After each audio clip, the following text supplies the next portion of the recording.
नमस्ते, मैं हूं doctor Saifi Arsiwala, senior cardiac surgeon, Kota heart institute, Kota, Rajasthan से बोल रहा हूं।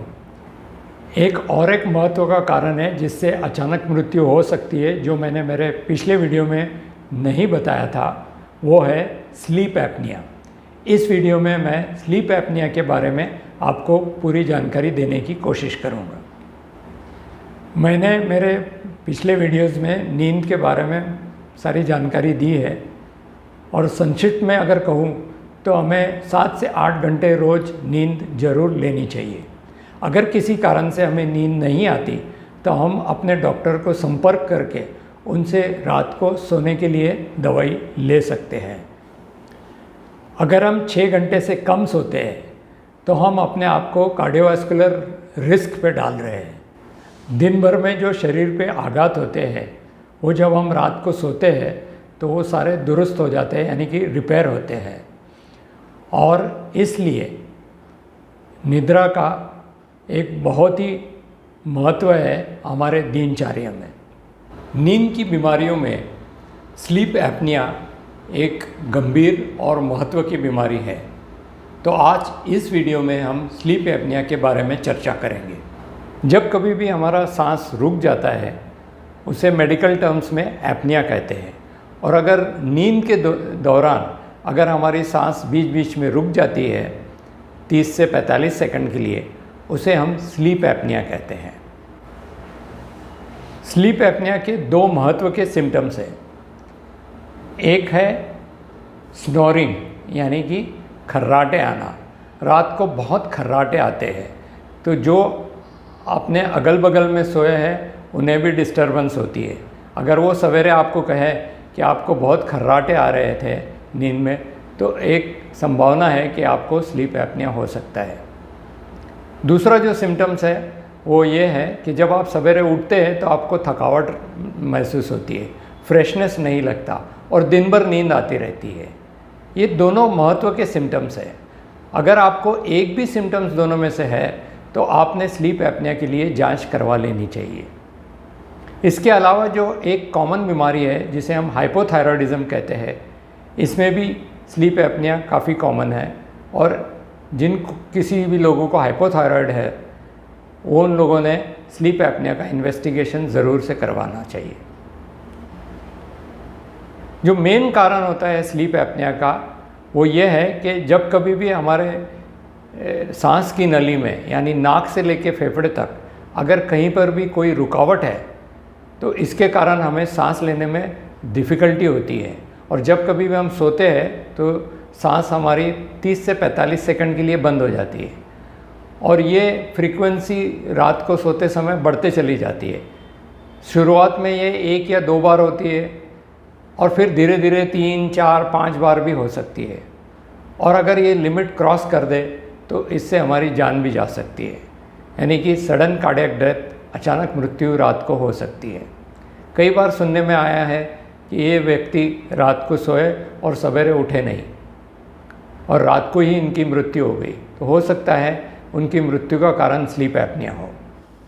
अब देखते हैं कि स्लीप एपनिया के दुष्परिणाम क्या है।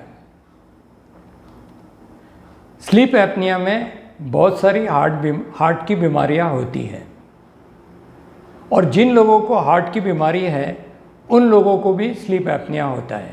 उनमें स्लीप एपनिया काफ़ी कॉमन है। तो हम सबसे पहले देखेंगे कि कौन सी हार्ट की बीमारियां हैं जिसमें स्लीप एपनिया कॉमन है। सबसे पहले आता है हाई ब्लड प्रेशर।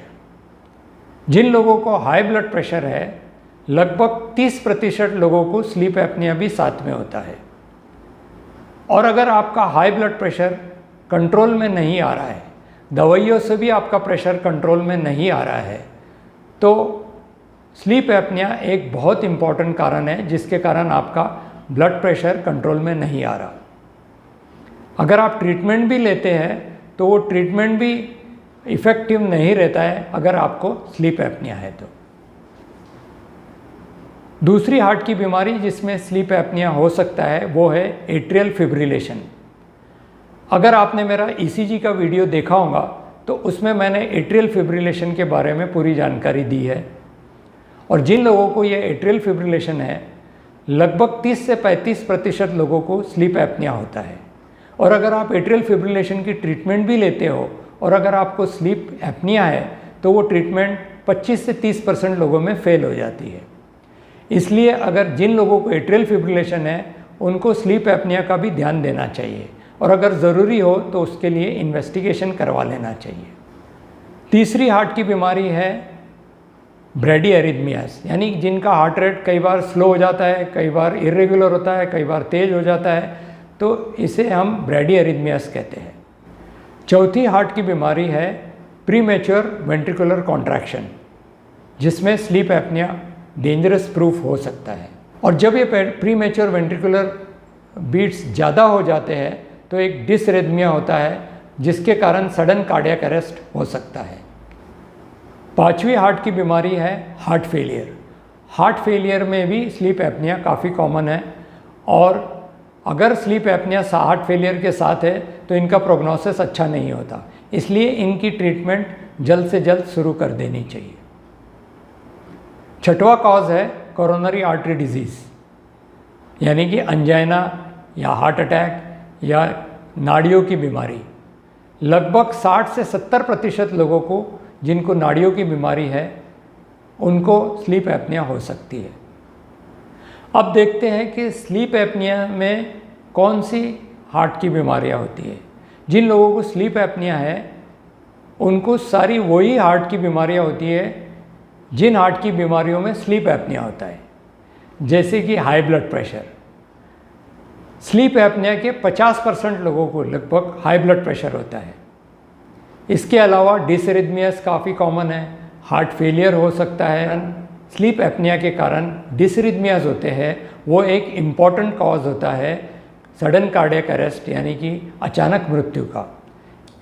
नींद की कमी होने से हमारे कोलेस्ट्रॉल भी शरीर में बढ़ता है, इन्फ्लेमेटरी मार्कर्स भी बढ़ते हैं जैसे कि CRP और ल्यूकोट्राइन्स, और कोलेस्ट्रॉल और इन्फ्लेमेटरी मार्कर दोनों मिला के हमारे कार्डियोवास्कुलर सिस्टम को डैमेज करता है और हमारे हार्ट की नाड़ियों को डैमेज करता है। स्लीप एपनिया में क्योंकि हम रात को ठीक से नहीं सोते, इसलिए दिन में हमें नींद आती रहती है, डे टाइम स्लीपीनेस जिसे हम कहते हैं। ये कई बार डेंजरस साबित हो सकता है क्योंकि रास्ते पे अगर हम कार ड्राइविंग कर रहे हैं तो हमारा एक्सीडेंट हो सकता है, हमारा वर्क परफॉर्मेंस कम हो जाता है, हार्ट डिजीज़ होने का चांसेस डबल होता है नॉर्मल पॉपुलेशन से। इसी के साथ मैं आज का वीडियो समाप्त करता हूँ और आने वाले अगले वीडियो में हम स्लीप स्पेशलिस्ट के साथ बातचीत करेंगे और उनसे जानकारी प्राप्त करने की कोशिश करेंगे कि स्लीप एपनिया में क्या होता है, उसका डायग्नोसिस किस तरीके से किया जाता है और उसकी ट्रीटमेंट क्या होती है। तब तक के लिए धन्यवाद। जय हिंद।